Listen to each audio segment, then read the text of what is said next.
Well, this is a good example of a deer damage to one of our trees, and this is a buck rub.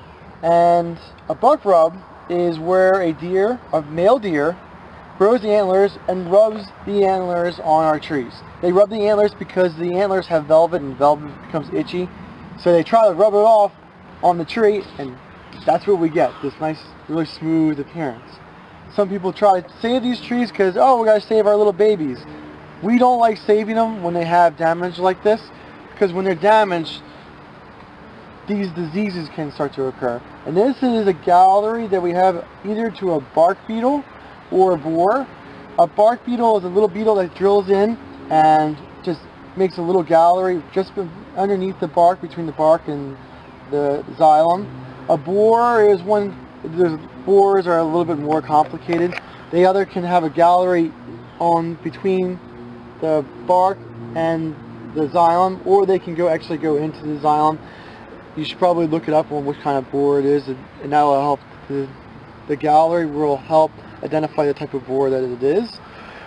Going back to the buck rub, the reason that we think that it's bad for buck rubs is that a buck rub hits against a tree, and once it rubs against it, it's a lot of stress it puts on the tree. It's an injury it puts on the tree, and the tree becomes stressed and becomes weakened. And after it becomes stressed and after it becomes weakened, bugs and insects and diseases can then start attacking those trees.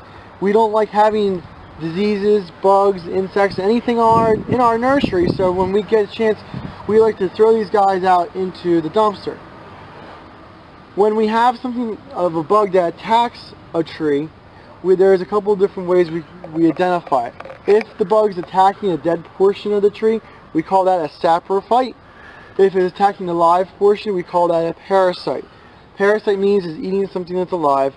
A saprophyte means it's decomposing something that's already dead. Some people like, oh, saprophytes are okay, but that's not always true. Some saprophytes have an ability to become parasites, and when they have that ability, we add the word facultative to the name of it. If we say that there is a facultative parasite, facultative means it has the ability to become, it means that we have a saprophyte that has the ability to become a parasite.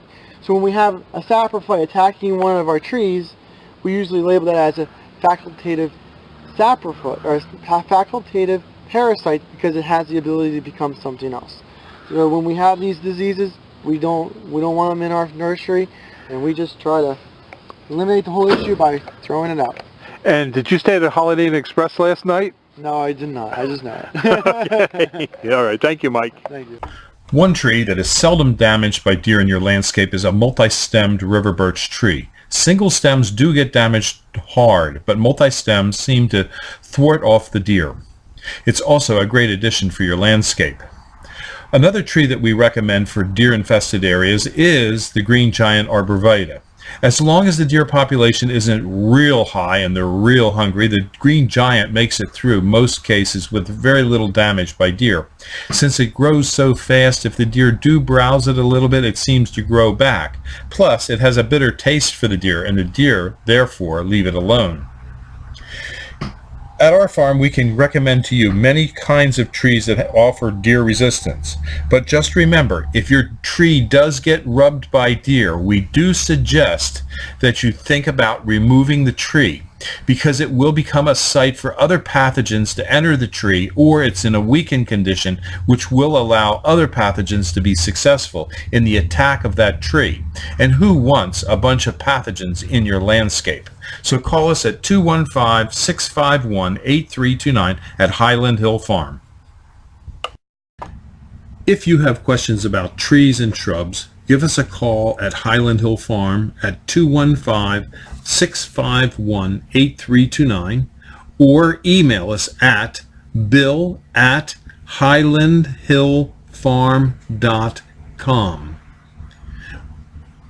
If you like this video, I hope you subscribe, and please go to the subscribe button and subscribe to our videos.